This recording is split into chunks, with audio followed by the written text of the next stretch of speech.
Linga kiyo mingi, Janina.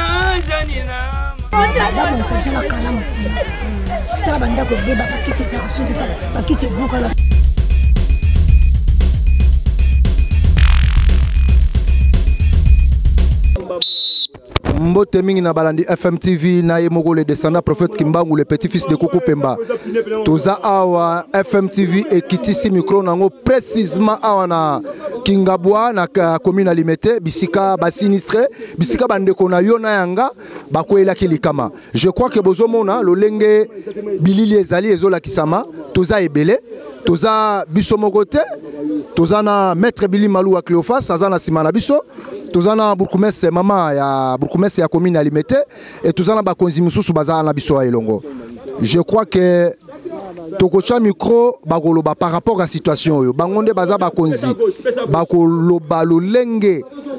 situation oyo comme libandeko na biso makanisini bazana yango et mabongisini ni pe bango babongisi pona bandeko oyo bakweli likambo oyo toza ebele ya kolanda biso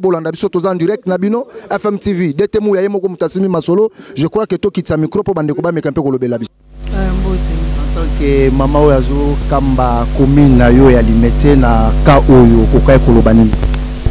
Bon ezali mawa o ezali eloko moko eza batu basengi yango te eza naturel donc esalemaka soki bambule eleki mingi et surtout que mikolo oyo na ba réchauffement climatique alors degré ya mai oyo ekomi na ane oyo na misalema te yango ozomona bandako bato batiki bandako bazolala libanda oyo ezali 3e fois nakita awa lelo mpe tokiti na fondation Maluwa aye komona avant kosala likambo fo koma na sur place omona ye amoni na makoki oyo akoki kozwa kosenga pe na bandeko mususu pona nini baza bandeko na biso pona tozonga pona koya kosunga tant que na tozana mabele na la commune koka ko profiter pe ya ko lancer déjà message na bawo bazana moi lisungi ya kolekana na adresse directement to luka to pesa adresse mais message nous est très important ya kosenga déjà moi lisungi. Oui na kosala ngo parce que balobaka loboko moko ekoki kolongola silité alors yango to kosenga na bato oya mitema malamu ata kutu gouvernement te za pe na bato mususu bakoki kozala mwa bamakoki bamoyen bao baza bandeko na biso ndenge te ezali awa sikoyo ba épidémie ebandi. Je crois que tous en la commission de droits de l'homme wa maman Joël Konane ya koluka apese la biso par rapport ya oya kutia na ngona kati ya terrain à limiter na ebite yende mutazana kasa kolobela. Par rapport à la situation ici ka bafandeli va se retrouver na cas ya sinistre et puis ba dégâts au ezali concerner droits de l'homme ezali biso na commission nationale ya droits de l'homme toye pour kotala bango sur place pour na koyeba oyo ezali ba besoin de bango dans l'immédiat ezali nini ndenge nini tokoki ko sensibiliser population pour sensibiliser l'autorité et l'État et ils représenter mokonzi ya mboka na démembrement nyonso ya l'État. On a une prise en charge sérieuse et durable pour être bandeko nyonso bazali awa na baka ya ba difficulté par rapport à catastrophe naturelle pour apporter bango aide et total ndenge nini ko accompagner bango na pasi oyo et kokuta bango bana ya koto ya nonu ya limete bakozela nini na moi lisungi ko utebana. En tout cas, eloko bakoki kozela ezali que tokomisa toporter message na bango esika bipai na bipai pour que biso na ba autorité na bandeko nyonso communauté nationale internationale tozonga mokonzi ya mboka déjà ayebi makambo oyo po ete toya na ba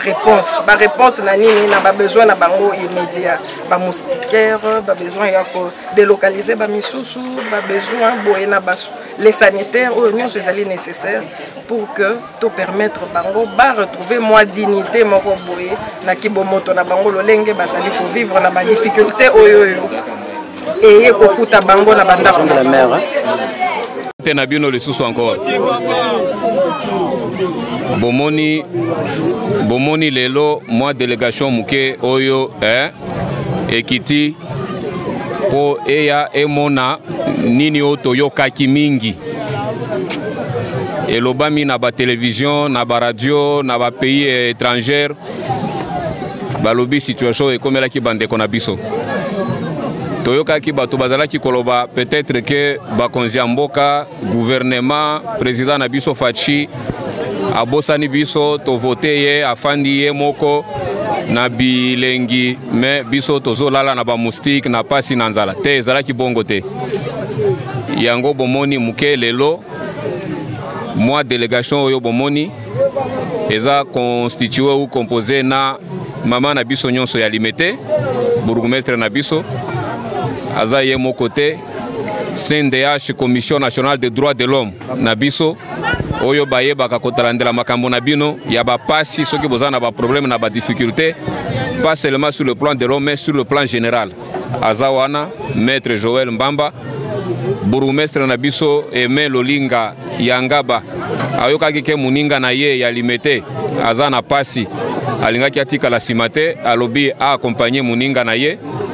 Fondation Malua bazawana batu nyonso bayebi yango bapel mingi otozwaki batu olie bakanisa ke mboka ya abandonné bango tolingaki toya tolakisa ke nono batiki bino te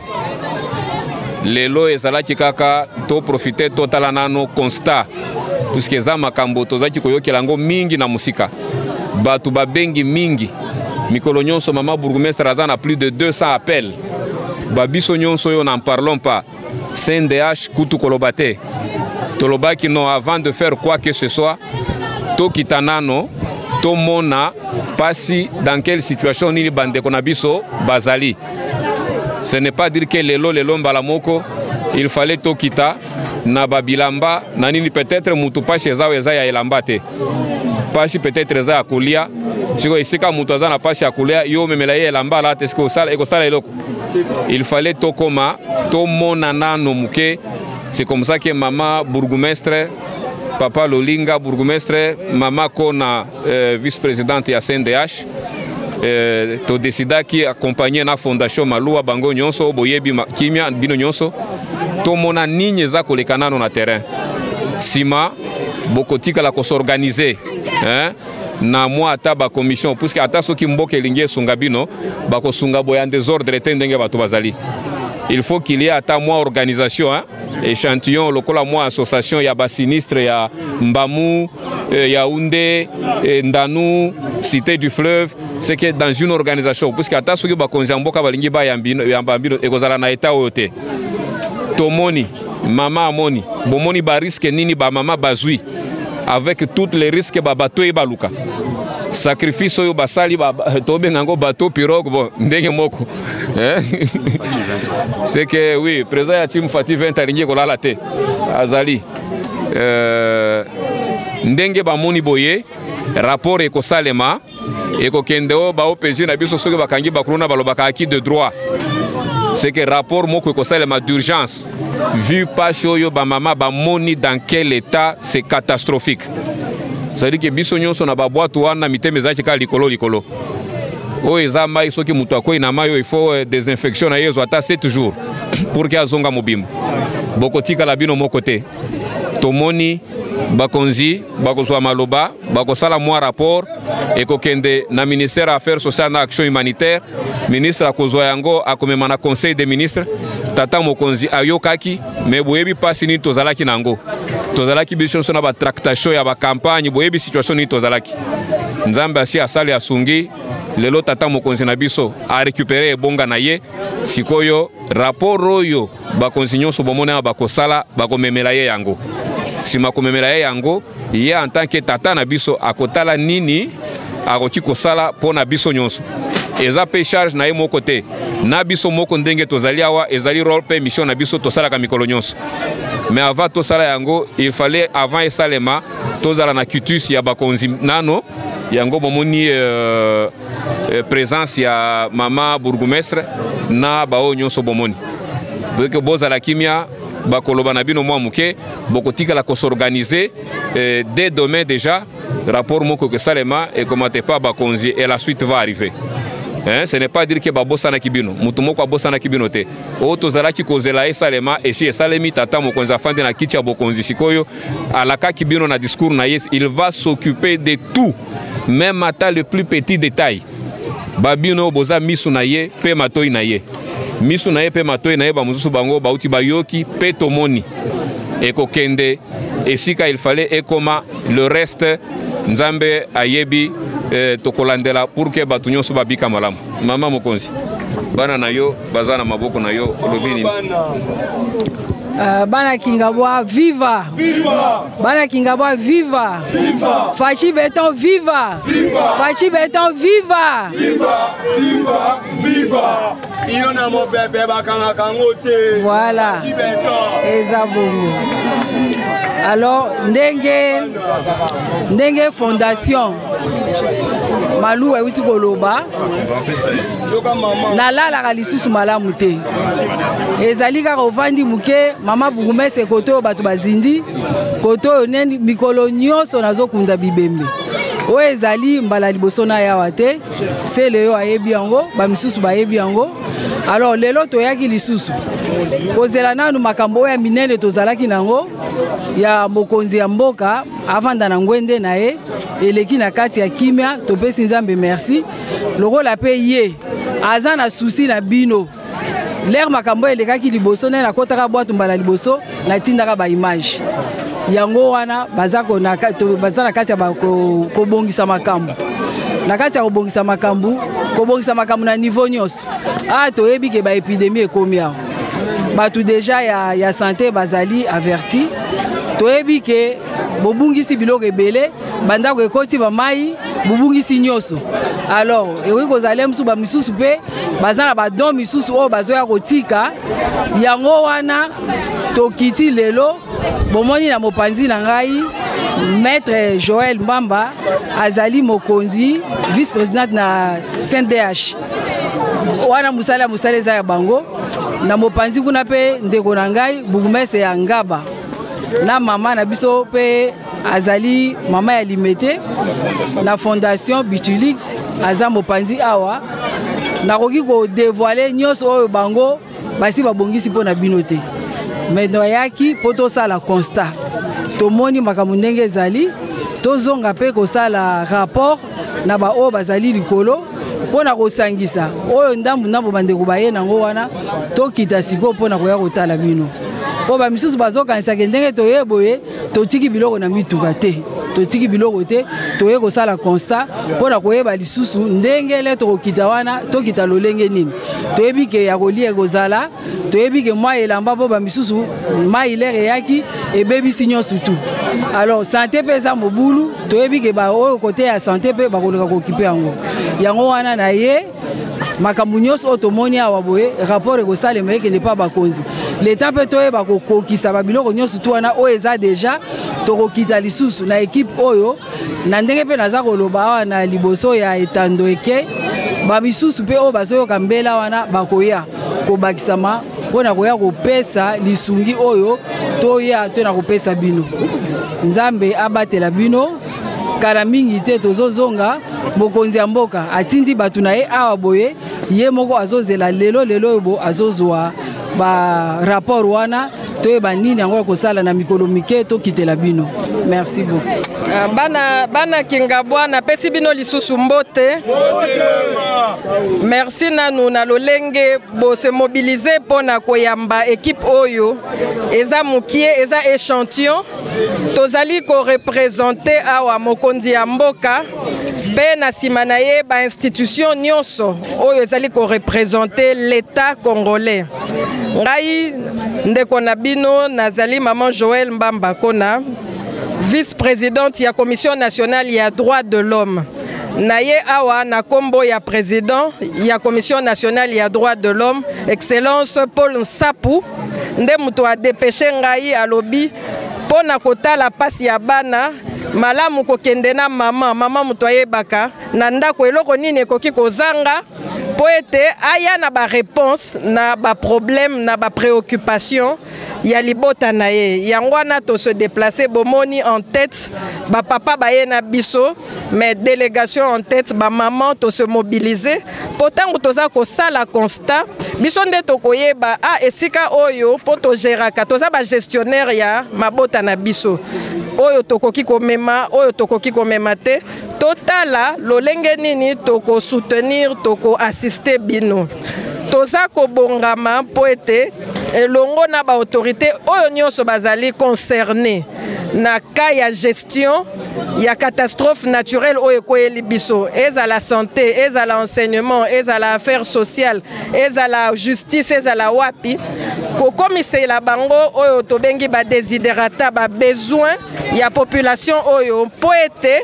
toya pe na biyano na lolenge pe tozali bandeko na bino to s'organiser biso moko na bandeko nyonso lokola fondation Maluwa na fondation ya Mama Bichilix azali awa basi babongami lolenge nini dans la mesure du possible toya pe na oyoyo ekosunga libota bandeko na biso yangwana naza pe ko lancer appel na profiter na bandeko nyonso babengi limité oyo industriel ba entreprise ya minene bandeko ba mama ba papa ba acteur politique ba acteur ya société civile population mobimba ezali catastrophe naturelle esimbi biso nyonso soki tokoki ko se mobiliser lokola bandeko basali po ete toya ko soutenir ba oyo ya biso dans la mesure du possible na lolenge pe tokokomisa ba besoin na gouvernement tokosala suivi po biso toza balobeli commission ya droit de l'homme ya population et pas ya ba autorité po ete baya na biyano awa bino bozwa ba solution durable lokola Doliprane te ya jour moko mais oyo ko permettre que lobby après lobby kimia ekoma bongo na pesi bino lisusu merci beaucoup IDPS viva IDPS viva Force du progrès viva merci bon ngai na ye ko soutenir collègue nanga pe quartier na bino za kata Kinshasa nga naza mwana kin donc eza normal que ceux qui passent quoi na Kinshasa naza la concerné na nga na eka na roba mingi te na boika mbela oyo nyonso ayebi que aza na kata 73% aya kosunga awa oh nyonso za na kata 73% ata lipa ata 1000 francs aya kosunga bandeko na biso awa po tondima ke 73% wana tozwaki yango mpenza ya mingi na kolobeza nango te oza na bana koto oyo bakomeka mpe kopesela par rapport a inusa nayebisaka bino ke ase ntango akiti na tere makambo echangeaka ndeko mbote mbote papa na ngai yo mpeka moko ya basinistre ya koto oyo ngai nazali moko ya basinistre ya koto oyo nazali chef de localité ebale Congo Yaoundé vraiment nasepeli mingi na madame le bourgmestre po atikaka biso te aza mama nanu ya boboto nasepeli nde bakonzi ebele bakiti na kati ya localité na ngai awa toza na problème ya mai oyo eya depuis 1981 biso na tobotami te mais toye kokuta ba 61 to 61 pardon 61 batu awa tokende mwa rapide batu bakufi ebele so to calculer batu na mai oyo plus de 40 personnes bakufi mwana moko bébé auto kufa auto raté na mai mama raté na liboko akoyi ya 9 mois c'est que toza na makambo ebele bandeko bazola la libanda famille mbula soke ezobeta okimawa otali libota oyo olele take responsable quartier na leli tozangi bato bako soutenir biso papa Fati Beton na kata Kingabwa to voter à 100% sans conquérant to voter à 100% tala quartier Kingabwa quartier Yaoundé baza kolela ba mama baza kolela famille côté ko kende ezate ba comme le quoi ba fazer na balabala mona passe da bango soki mbule beti bako bata mepa nani papa sunga bango sunga bango papa merci beaucoup ouais maman moi liloba yokoka kozala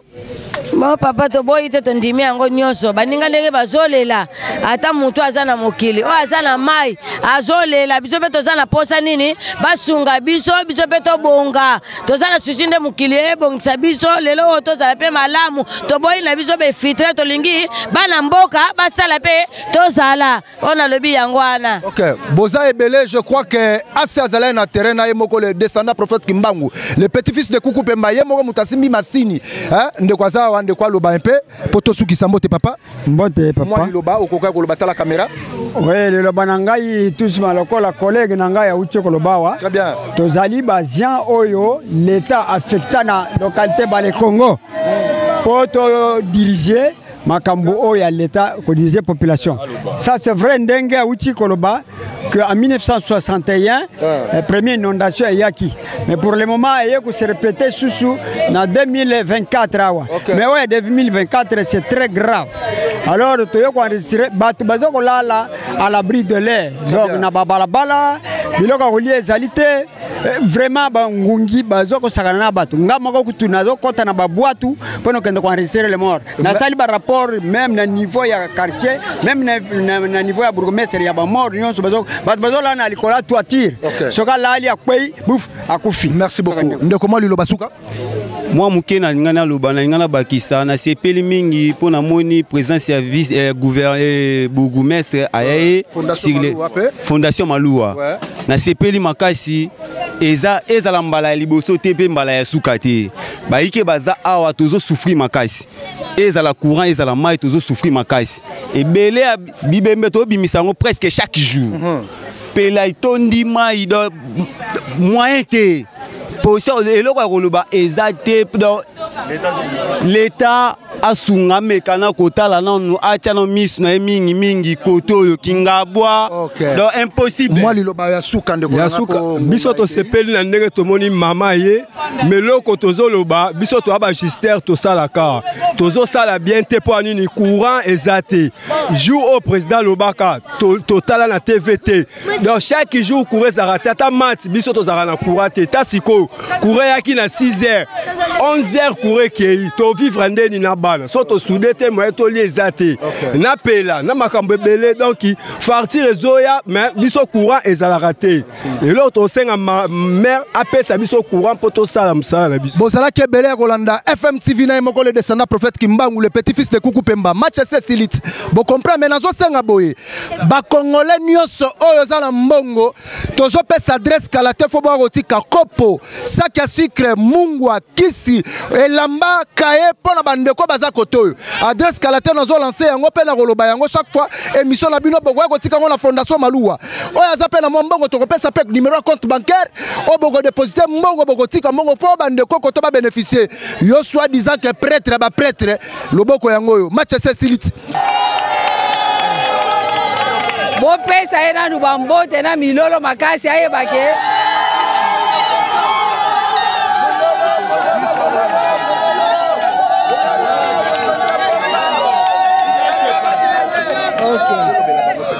en tout cas, oh Bosali, et ça oui comment on a la Bible, hein? Ce sont les courageux. Programme ezalaki mais esali ke to bandi kuna na se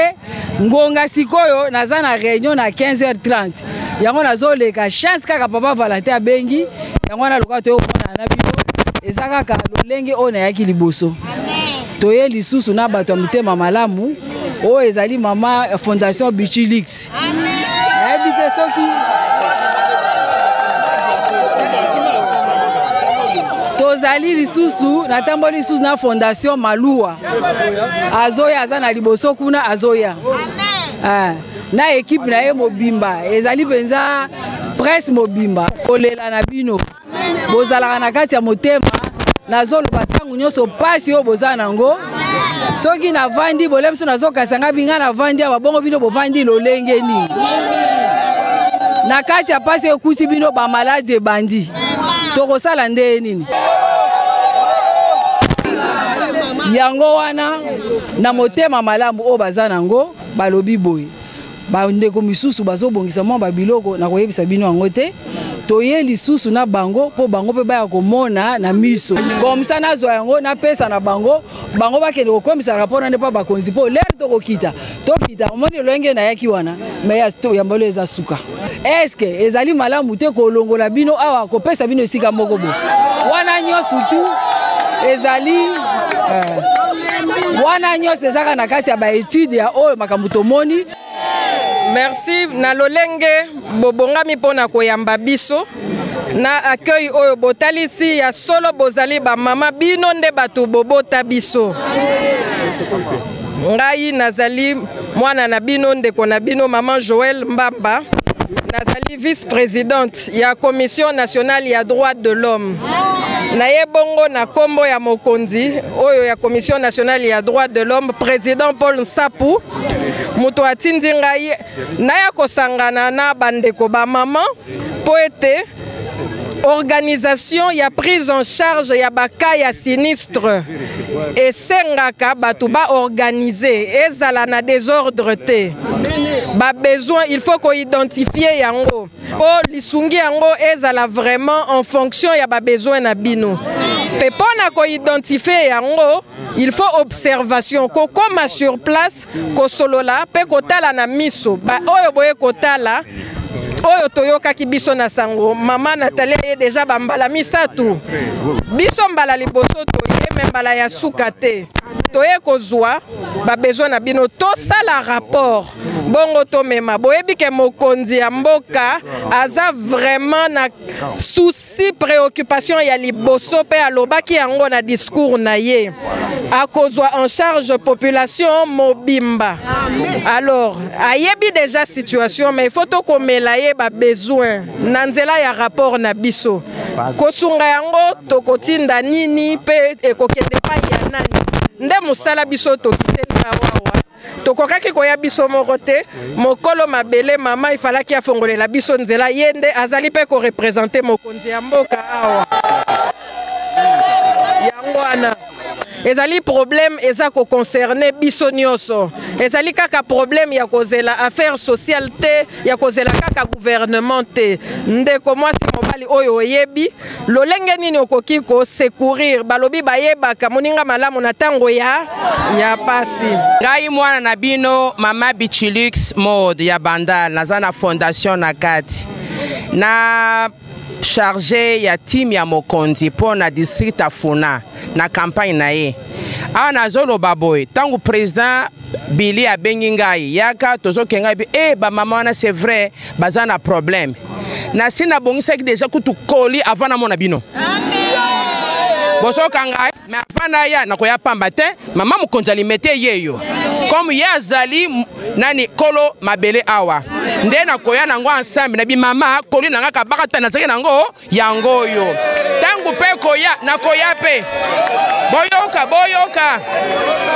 alobi bali c'est bien détaillé papa na déjà na moni amen c'est qu'il faut poser la bien docile o nyoso tokolokota o tokobotola bango kobotola et ya a na limité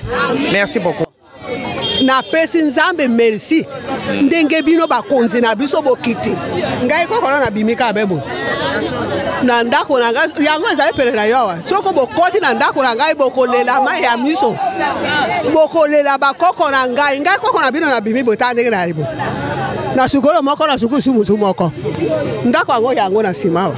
bwale bayoki bwale bato pe bakufi mingi oyoki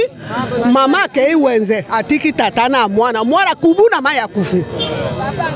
mama mwana oyo akufi oyo awa aye aluka kaya kende karasi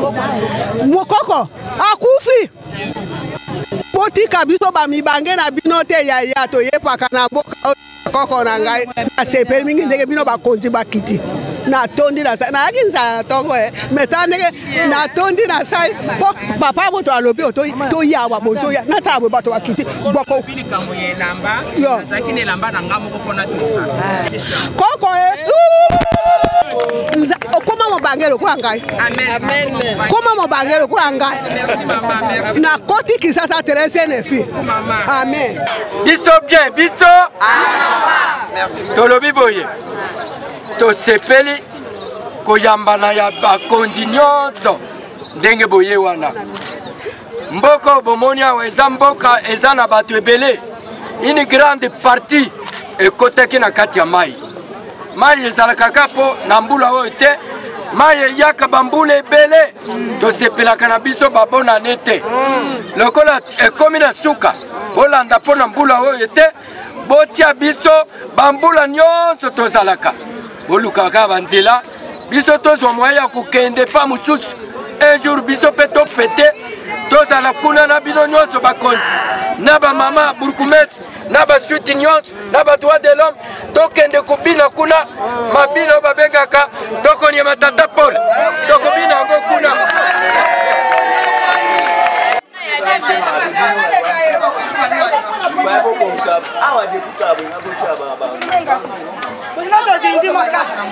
toza na pasi na mawa vraiment depuis Noël tosali un mois na ndambo mai ekotela biso bamusu nyonso ebeba bambeto ebeba bataya bana donc toza vraiment na kati ya mai totikali bandako tokevanda kwa bafazer na kati ya nzela donc tozolala libanda na bana bolambika wana libanda butu ekomi bokeluka bisika tolala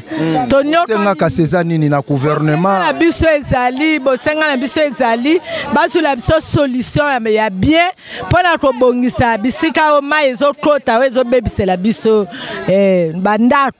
bandako na mapango donc toza so na bisika okete oke na famille bango mpe na bana yo mpo oke na bana vraiment eza pasi na mawa babongisela biso tozongika na bamai wana tozopepa bapotopoto na ndako mitopi batioti tozopepa mai tozosimba mai na maboko. Mbote mama. Mbote papa. Moi liloba ko bak Césali. OK, merci beaucoup. Ngana lobi boy. Biso toza bana quartier Ndano. Quartier Ndano zana kati commune Limete. Lo mote belé ba député baya baleka to sala musala belé ozomon. Mais depuis je koko ya awa sunga biso ke akosala banzela. Nzela ngope makambo yo koko mawa. Mabanga nyonso o baya kanango kotima ibanzela banda kwa batu bazo souffrir. Monde na lati bo la sena modéliste ngana za kutu ya kolobate ya makila mental kaka tosani. Papa biso to voter yo. Mama de nous a mama fondation ba mama. Mama nda mema mwana 9 mois. Mama nda yeba passe ya kobota. Mama nda yibi passe ya libota. Mais onyo so baza libota na yo. Ba voter yo. Kanisa biso mama toza na passe ya makasi. Tanga moko na kokite na simbi palette bo bakonzi baleke. Etalinga telo ko baye na ka esengo. Mais nzamba sunga biso bo kanisa biso ke na mboka moko ya Limete Ndano bato bazo souffrir kuna. Bato bakufa bana bazo kufa bakwa bien te botana bakwa ngonde ezali. Toza na matanga lelo awa lobi kuna lobi tolo ko bato ko abandonner. Ko bato ko baza atana kitsa songo mokonza ke na tikuna mais biso toza délaissé. Depuis Fatia aya awa a promettre biso ko sa banzela. Mais to comment souffrir bo pona ni papa. Il faut tout voter tout bana ben quand on makuka nkuto. Wa uji chilombo wa bantu boss. Il faut on voit bantu sundi badila mwadi. Tatu tukulomba bwana wenze fort yeb. Umai mipa bwana chisumbu chichabuni. Tutu kujila papa wani.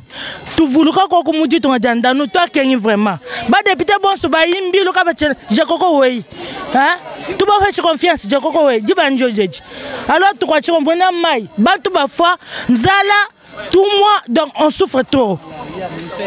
Tozangi makambo. Donc toza dépassé. Depuis 9 heures tozo zela ka batu na baya boyo kabiso mawa. OK. Merci beaucoup. Maître Ndekonanga, Mbote. Mbote papa. Comment nani? Maître DVD, moi ba notable à quartier Ndano. Donc ceux qui question ils en répondre. Par rapport à la situation yo, bosenga suko kozala nini? Question ne yangwana, c'est important. Merci beaucoup. Message nanga mingi na adressant on a mon kwa tombolo mwende to lati chemise nebo c'est que mabelo to voter Fati pendant motema moko. Pour biso to umenya kartu. Mai moko yaka na 2000 à l'époque ya musée les pères. C'est parti te funga ma likolo to mona ba organisme yaka et ça la o eko sala ba musikier ba kabola rapé bazwa solution mayo. Mais ça fait un temps moulaï au lelo to kutani sur événement ou message na ko adresser na mokonzambo kezake dans la situation où ndezaka mayo kande kotibe batu to perdre une affaire à 6 ou 7 personnes na carton batu bazo kufa na carton na mayo ba malade za na carton tala ba na biso mike o tokomi otambo na ba boot donc toza moyen tozala bana ba classe kangami konzamboka pona mandat oyo elo biso to senga na yo en tout cas longola na gentillesse au banda na musala tano rigueur musa le père tango lobaka acha rigueur chapenda rigueur na musala tango musala ya kalobaka 5 na ba muta tele mate fimbo landaka ba mitu ke changer tilelo bilo bo changer facilité na makambo te muku lobi so nde mutu to bima ba opposant no lobi to pêche ba voix na biso na suka mandat na yo biso ka peuple mto tout non to vota ki en tout cas tika ozana ba flatter sala musala papa tala kana biso tozo dinda batu bazo kufa merci beaucoup. Je crois que vous avez Bozolanda biso nazo sengaka eloko moko. Soit disant que vous avez mbongo, soit disant que vous avez millionnaire, soit disant que vous avez n'habité. Obino boyebi. Bambongo bino bozozo bozoli ya gouvernement ba oke ça lango nini. Est-ce que cause mbongo wana to la ki sa bonne volonté, bonne foi wana ya koya ko sala ta mwa do moko boye. Na lancer mbele la beti mbele lanzo senga na mutu nyonso oyo aza na bonne foi ya kosunga. Population koto tozo pesa déjà adresse sika obino bokwa otika na fondation Malua asasa da geste na ye oyo si na moya ko lobango awe si ezate mais je crois que bado ezebele boza la kimia nazo senga mutu nyonso contribution kopo sani mousse dra elamba bakaye nyonso ba musiqueur boya kotika ngo bokwa kotika ngo toko pesa sika moko même bao baza libanda ya mboka.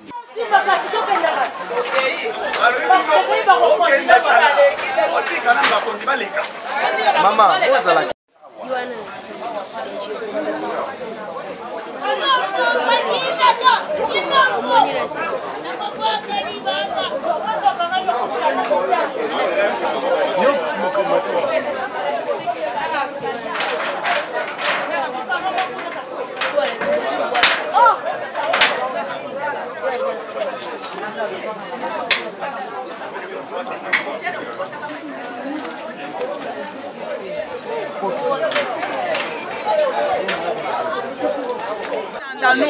Mayo na tomo na ngolu susuke tonyo kami pendant 2 mois tozo la libanda na bana babu na ba famille ba keneki na ba famille to kimisi bana tomi kola likola ba tolo o cheska lio matini kola tolo lali likola ba mesa bolali na ndako mayo kokote ezate biloko nyonso ebebi ba congélateur ekufi ba kiti ebebi teke biloko nyonso tu ezaya kokufa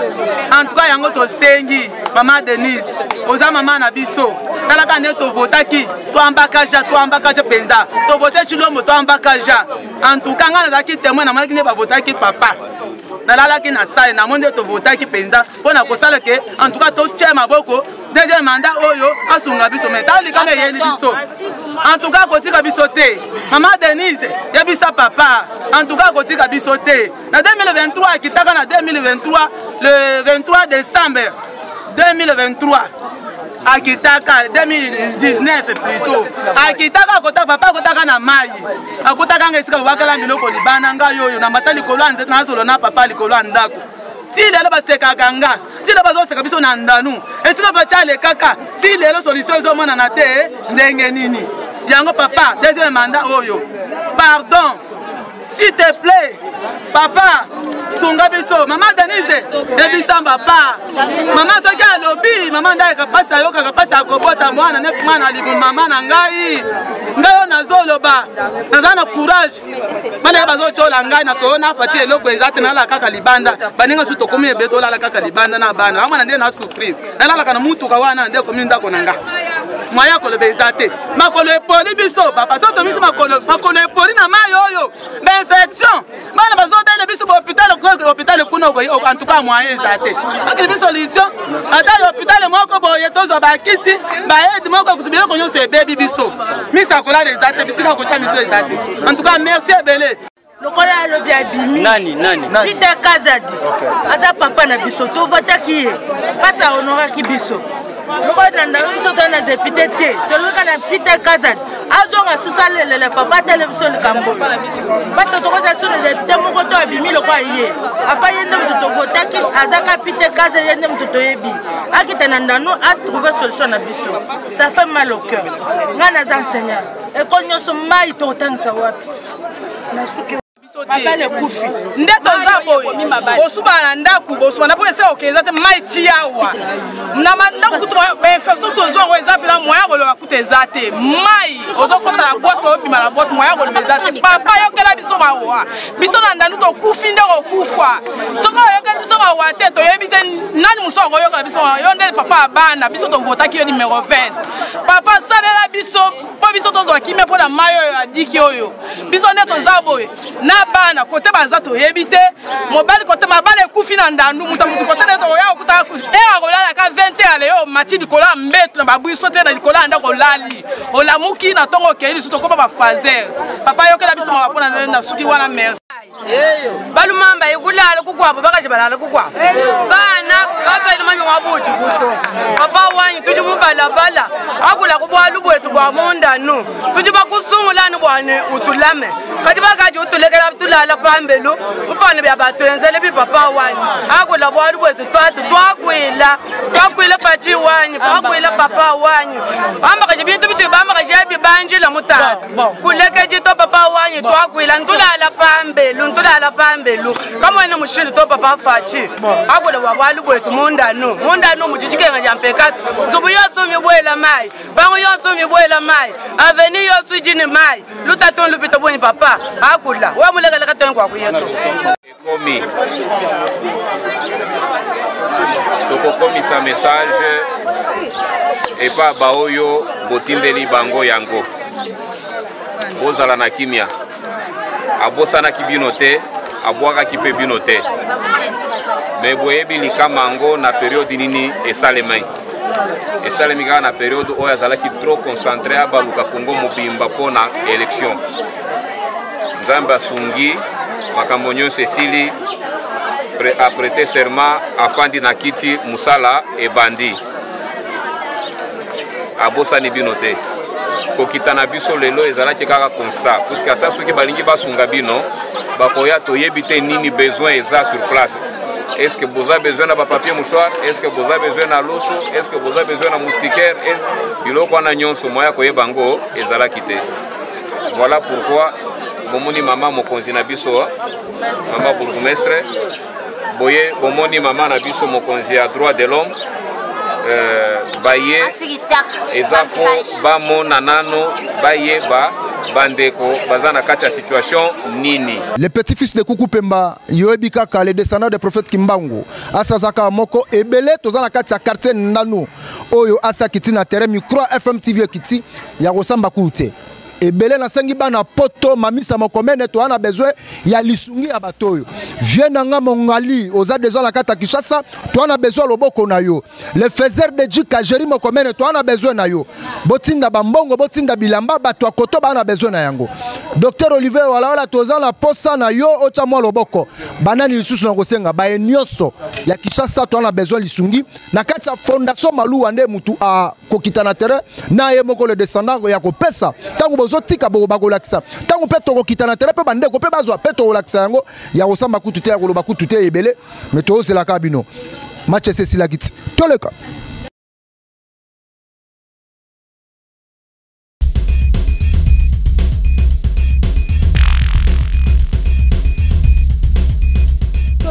ata le loti ati lo kwa ata le ko mu na ti